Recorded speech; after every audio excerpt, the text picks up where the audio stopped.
আসসালামু আলাইকুম ওরহমতুল্লাহি ওয়াবারাকাতুহ। শুরু করছি আরিফ আজাদের লেখা প্যারাডক্সিক্যাল সাজিদ পার্ট 2। তাকদীর বনাম স্বাধীন ইচ্ছা। স্রষ্টা কি এখানে বিবর্তিত? সাজিদের ব্যাগে মোটা একটা ডায়েরি থাকে সবসময়।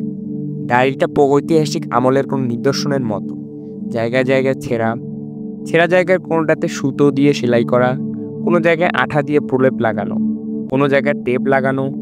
এই ডায়েরিতে সে তার জীবনের নানা উল্লেখযোগ্য ঘটনাগুলি লিখে রাখে। বলে রাখি, সাজিদের ব্যক্তিগত ডায়েরিতে আমার অ্যাক্সেস অনুমতিপ্রাপ্ত। এই ডায়েরির মাঝামাঝি কোনো এক জায়গায় সাজিদ আমার সাথে প্রথম সাক্ষাতের ঘটনাটিও লিখে রেখেছে। তার সাথে আমার প্রথম দেখা হয় টিএসসিতে। সে আমার সম্পর্কে লিখেছে, ভ্যাবলা টাইপের এক ছেলের সাথে সাক্ষাৎ হলো আজ। দেখলেই মনে হয় জগতের কঠিন বিষয়ের কোনো কিছু সে বোঝে না। কথা বলার পরে বুঝলাম এই ছেলে অত্যন্ত বুদ্ধিমান, কিন্তু দেখতে হাবাগোবা। ছেলেটার নাম আরিফ। 5ই মার্চ 2009। এই ডায়েরিতে নানা বিখ্যাত ব্যক্তিদের কথাও লেখা আছে। একবার কানাডার টরেন্টোতে সাজিদ তার বাবার সাথে একটি অফিসিয়াল ট্যুরে গিয়েছিল।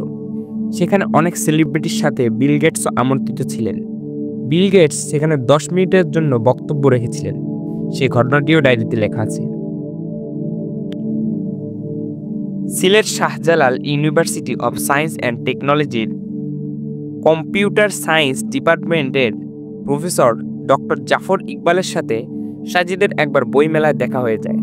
সেবারের বইমেলায় জাফর স্যারের বই একটুখানি বিজ্ঞানের দ্বিতীয় কিস্তি আরও একটুখানি বিজ্ঞান প্রকাশিত হয়।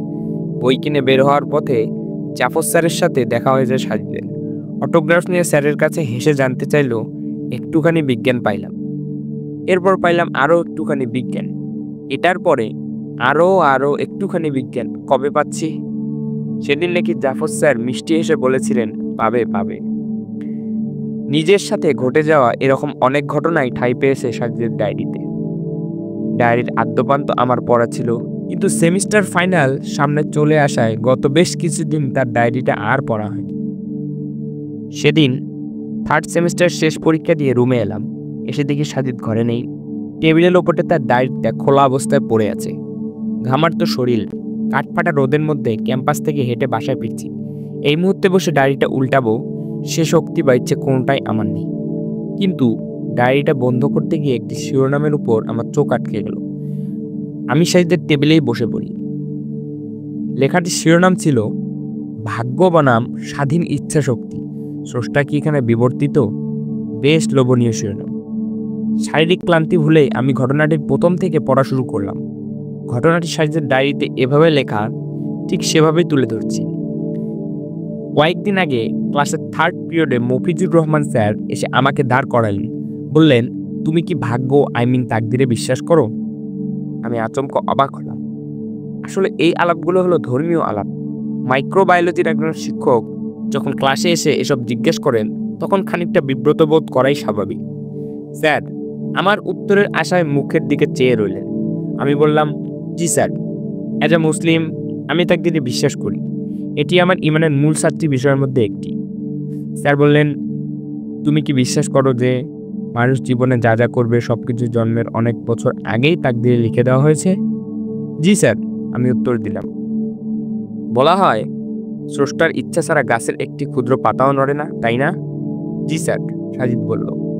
ধরো আজ সকালে আমি একজন লোককে খুন করলাম, তাহলে কি আমার তাকদিরে পূর্ব নির্ধারিত ছিল না? জি স্যার। আমার তাকদির যখন লেখা হচ্ছিল তখন কি আমি জীবিত ছিলাম? না স্যার, জীবিত ছিলেন না। আমার তাকদির কে লিখেছে, কার নির্দেশে লেখা হয়েছে? স্রষ্টার, সাজিদ বলল। তাহলে সোজা এবং সরল লজিক এটাই বলে, আজ সকালে যে খুনটি আমি করেছি সেটি মূলত আমি করিনি। আমি এখানে একটি রোবট মাত্র। আমার ভেতরে একটি প্রোগ্রাম সেট করে দিয়েছে স্রষ্টা।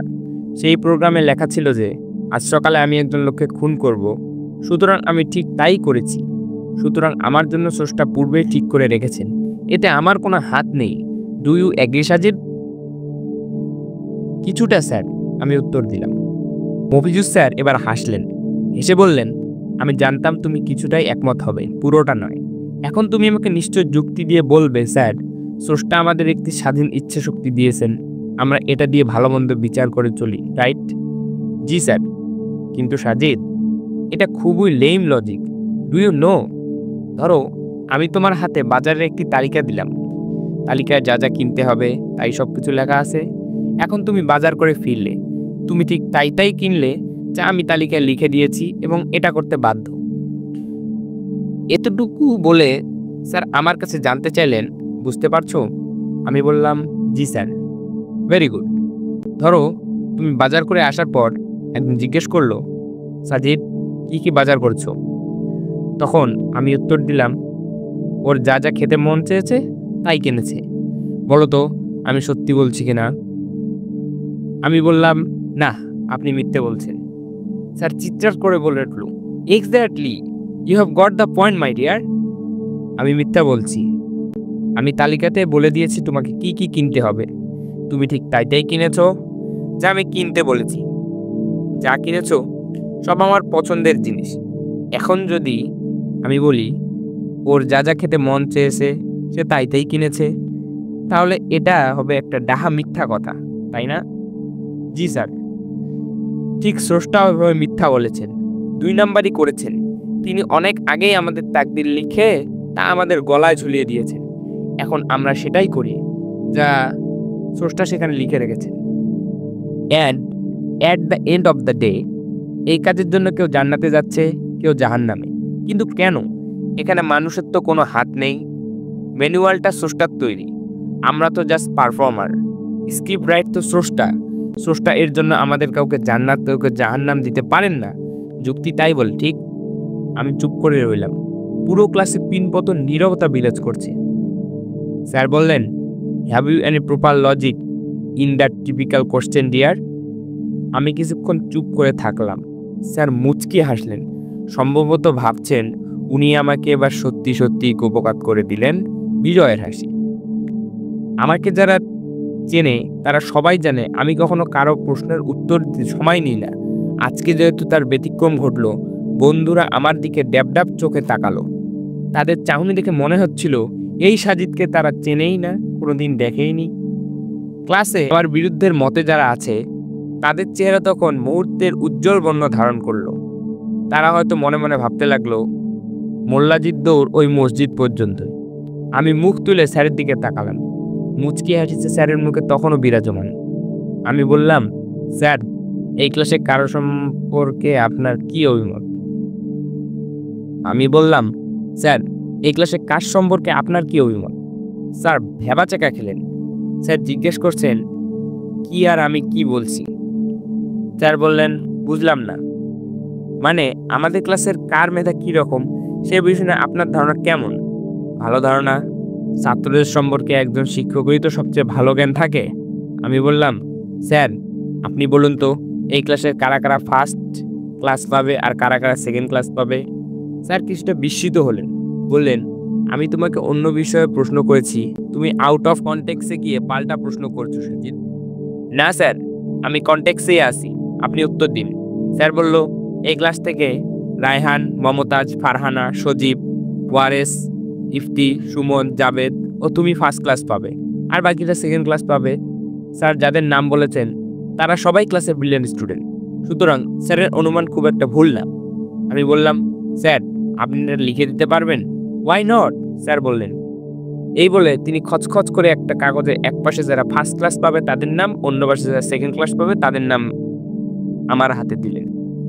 আমি বললাম, স্যার ধরে নিলাম যে আপনার ভবিষ্যৎবাণী সম্পূর্ণ সত্য হয়েছে, মানে আপনি ফার্স্ট ক্লাস পাবেন বলে যাদের নাম লিখেছেন তারা সবাই ফার্স্ট ক্লাস পেয়েছে, আর যারা সেকেন্ড ক্লাস পাবে লিখেছেন তারা সবাই সেকেন্ড ক্লাস পেয়েছে। তো এখন স্যার বলুন তো প্লিজ, যারা ফার্স্ট ক্লাস পেয়েছে কেবল আপনি এই কাগজে তাদের নাম লিখেছেন বলেই কি তারা ফার্স্ট ক্লাস পেয়েছে? না তো। যারা সেকেন্ড ক্লাস পেয়েছে কেবল আপনি এই কাগজে লিখেছেন বলেই কি তারা সেকেন্ড ক্লাস পেয়েছে? স্যার বললেন, একদম না। তাহলে মূল ব্যাপারটি কি স্যার? স্যার বললেন, মূল ব্যাপার হলো আমি তোমাদের শিক্ষক, আমি খুব ভালো করে জানি পড়াশোনায় তোমাদের কে কেমন, আমি খুব ভালো করেই জানি কার মেধা কেমন, সুতরাং আমি চোখ বন্ধ করে বলে দিতে পারি কে কেমন রেজাল্ট করবে। আমি হাসলাম, বললাম, স্যার যারা সেকেন্ড ক্লাস পেয়েছে তারা যদি আপনাকে দোষ দেয়, যদি বলে আপনি সেকেন্ড ক্লাস ক্যাটাগরিতে তাদের নাম লিখেছেন বলে তারা সেকেন্ড ক্লাস পেয়েছে, স্যারের কপালে ভাত পড়ল। It would be totally wrong. আমি কেন ওর জন্য দায়ী হব? এটা সম্পূর্ণ তাদের দায়। আমি শুধু তাদের মেধা যোগ্যতা সম্পর্কে ধারণা রাখি বলে অগ্রিম বলে দিতে পেরেছি যে কে কেমন রেজাল্ট করবে। আমি এবার জোরে জোরে হাসতে লাগলাম। পুরো ক্লাস আমার দিকে হাঁ করে তাকিয়ে আছে। আমি থামলাম, বললাম, স্যার, তাকদীর তথা ভাগ্যটাও ঠিক এইরকম। আপনি যেমন আমাদের মেধা যোগ্যতা ক্ষমতা সম্পর্কে ভালো ধারণা রাখেন, স্রষ্টাও তেমনি তার সৃষ্টি সম্পর্কে ভালো জানেন। আপনার ধারণা মাঝে মাঝে ভুল হতে পারে, কিন্তু স্রষ্টার জানতে কোনো ভুল নেই। স্রষ্টা হলেন আলিমুল গায়েব। তিনি ভূত বর্তমান ভবিষ্যৎ সব জানেন, সব। আপনি আমাদের সম্পর্কে পূর্বানুমান করে লিখে দিয়েছেন যে আমাদের মধ্যে কারা ফার্স্ট ক্লাস পাবে আর কারা সেকেন্ড ক্লাস পাবে। এর মানে কিন্তু এই নয় যে আপনি বলেছেন যে আমরা কেউ ফার্স্ট ক্লাস পাচ্ছি, কেউ সেকেন্ড ক্লাস পাচ্ছি। আমরা যে যা রেজাল্ট করছি সেটা তার মেধা যোগ্যতা পরিশ্রমের আলটিমেট ফল। তো স্রষ্টা যেহেতু তার সৃষ্টির ব্যাপারে সব জানেন, কাজেই তিনি সে অনুযায়ী আমাদের তাকদীর লিখে রেখেছেন। তাতে লেখা আছে দুনিয়ায় আমরা কে কি করব। এর মানে কিন্তু এই নয় যে তিনি লিখে দিয়েছেন বলেই আমরা কাজগুলো করছি, বরং এর মানে হলো তিনি জানেন যে আমরা দুনিয়ায় এই কাজগুলো করব, তাই তিনি তা অগ্রিম লিখে রেখেছেন তকদীর হিসাবে। আমাদের মধ্যে কেউ ফার্স্ট ক্লাস আর কেউ সেকেন্ড ক্লাস পাওয়ার জন্য যেমন কোনোভাবেই আপনি দায়ী নন, ঠিক সেভাবে মানুষের মধ্যে কেউ ভালো কাজ করে জান্নাতে আর কেউ খারাপ কাজ করে জাহান্নামে যাওয়ার জন্য স্রষ্টা দায়ী নন। স্রষ্টা জানেন যে আপনি আজ সকালে একজনকে খুন করবেন, তাই তিনি সেটা আগেই আপনার তকদীরে লিখে রেখেছেন। এটার মানে এই নয় যে স্রষ্টা লিখে রেখেছেন বলেই আপনি খুনটি করছেন। এর মানে হলো স্রষ্টা জানেন যে আপনি আজ খুনটি করবেন, তাই সেটা অগ্রিম লিখে রেখেছেন আপনার তাকদীর হিসাবে। স্যার, ব্যাপারটি কি এখন পরিষ্কার? স্যারের চেহারাটা কিছুটা ফ্যাকাশে মনে হলো। তিনি বললেন, এরপর স্যার কিছুক্ষণ চুপ করে থাকলেন। তারপর বললেন, আমি শুনেছিলাম তুমি কদিন আগে নাস্তিক ছিলে, তুমি আবার আস্তিক হলে কবে? আমি হা হা করে হাসলাম। বললাম, স্যার, এই প্রশ্নটা কিন্তু আউট অফ কনটেক্সট। এটা শুনে পুরো ক্লাস হাসিতে ফেটে পড়ল। স্যার এবার ক্লাসের একাডেমিক লেকচার শুরু করলেন। ক্লাসের একদম শেষ দিকে স্যার আমাকে দাঁড় করালেন। বললেন, বুঝলাম, স্রষ্টা আগে থেকে জানেন বলেই লিখে রেখেছেন। তিনি যেহেতু আগে থেকেই জানেন কে ভালো করবে আর কে খারাপ কাজ করবে, তাহলে পরীক্ষা নেওয়ার কি দরকার? যারা জান্নাতে যাওয়ার তাদের জান্নাতে, আর যারা জাহান্নামে যাওয়ার তাদের জাহান্নামে পাঠিয়ে দিলেই তো হয়, তাই না? আমি আবার হাসলাম। আমার হাতে স্যারের লিখে দেওয়া কাগজটি তখনও ধরা ছিল। আমি সেটা স্যারকে দেখিয়ে বললাম, স্যার, এই কাগজে কারা কারা ফার্স্ট ক্লাস পাবে আর কারা কারা সেকেন্ড ক্লাস পাবে তাদের নাম লেখা আছে। তাহলে এই কাগজটির ভিত্তিতেই তার রেজাল্ট দিয়ে দিন। বাড়তি করে পরীক্ষা নিচ্ছেন কেন? স্যার বললেন, পরীক্ষা না নিলে কেউ হয়তো এই বলে অভিযোগ করতে পারে স্যার আমাকে ইচ্ছা করেই সেকেন্ড ক্লাস দিয়েছে, পরীক্ষা দিলে হয়তো আমি ঠিকই ফার্স্ট ক্লাস পেতাম। আমি বললাম, একদম তাই স্যার, স্রষ্টা এজন্য পরীক্ষা নিচ্ছেন যাতে কেউ বলতে না পারে দুনিয়ার পরীক্ষার ব্যবস্থা থাকলে আমি অবশ্যই আজকে জান্নাতে থাকতাম। স্রষ্টার ইচ্ছা করেই আমাদের জাহান্নামে পাঠিয়েছেন। ক্লাসের সবাই হাততালি দিয়ে বলতে শুরু করলো। স্যার বললেন, Sajid, I have a last question. Definitely sir. আমি বললাম, আচ্ছা, যে মানুষ পুরো জীবনে খারাপ কাজ বেশি করে সে অন্তত কিছু না কিছু ভালো কাজ করে, তাই না? জি স্যার। তাহলে এই ভালো কাজগুলোর জন্য হলেও তো তার জান্নাতে যাওয়া দরকার, তাই না? আমি বললাম, স্যার, পানি কিভাবে তৈরি হয়েছে? স্যার অবাক হলেন। হয়তো বলতে যাচ্ছিলেন এই প্রশ্নটাও আউট অফ কনটেক্সট, কিন্তু কিভাবে যেন চুপসে গেলেন। বললেন, 2 ভাগ হাইড্রোজেন আর 1 ভাগ অক্সিজেনের সংমিশ্রণে। আমি বললাম, আপনি 1 ভাগ হাইড্রোজেন আর 1 ভাগ অক্সিজেন দিয়ে পানি তৈরি করতে পারবেন? কখনোই না। ঠিক সেভাবে 1 ভাগ ভালো কাজ আর 1 ভাগ মন্দ কাজে জান্নাত পাওয়া যায় না। জান্নাত পেতে হয় 3 ভাগ ভালো কাজেই হতে হবে, নতুবা 2 ভাগ ভালো কাজ 1 ভাগ মন্দ কাজ হতে হবে। অর্থাৎ ভালো কাজের পাল্লা ভারী হওয়া আবশ্যক। সেদিন স্যার আর কোনো প্রশ্ন আমাকে করেননি। ডায়েরিতে সাজিদের লেখা এক নিঃশ্বাসে পুরোটা পড়ে ফেললাম, কোথাও একটুও থামিনি। পড়া শেষে যেইমাত্র ডায়েরিটা বন্ধ করতে যাব অমনি দেখলাম পেছন থেকে সাজিদ এসে আমার কান মলে ধরেছে। বলল, তুই তো সাংঘাতিক লেভেলের চোর, চুরি করে ডায়েরি পড়ছিস? আমি হেসে বললাম, হা হা হা, ভুলে গেছিস যে এই ডায়েরি পড়ার অ্যাক্সেস তুই আমাকে নিজেই দিয়েছিলি। সাজিদ জিহ্বায় কামড় দিয়ে বলল, সেটা আমার উপস্থিতিতে কিন্তু। আমি প্রসঙ্গ ঘুরিয়ে দিয়ে বললাম, স্যারকে তো সেদিন ভালো জব্দ করেছিলিস সে দোস্ত। কথা সে কানে নিল না বলে মনে হলো। নিজের সম্পর্কে কোনো কমপ্লিমেন্টেই সে আমলে নেয় না। গামছায় মুখ মুছতে মুছতে খাটের উপর শুয়ে পড়ল। আমি তার কাঁধে হাত রাখলাম। বললাম, সাজিদ, একটা কথা বলবো? বল। জানিস, একসময় যুবকেরা হিমু হতে চাইতো। হলুদ পাঞ্জাবি গায়ে দিয়ে মরুভূমিতে গর্ত খুঁড়ে জ্যোৎস্না দেখার স্বপ্ন দেখত। দেখিস, এমন একদিন আসবে যেদিন যুবকেরা সাজিদ হতে চাইবে, ঠিক তোর মতো। কথাগুলো বলে আমি সাজিদের দিকে তাকালাম। দেখলাম এতক্ষণে সে ঘুমিয়ে পড়েছে, অঘোর ঘুম। এক প্রশান্ত মুখের দিকে থেকে আমি চোখ ফেরাতে পারছি না।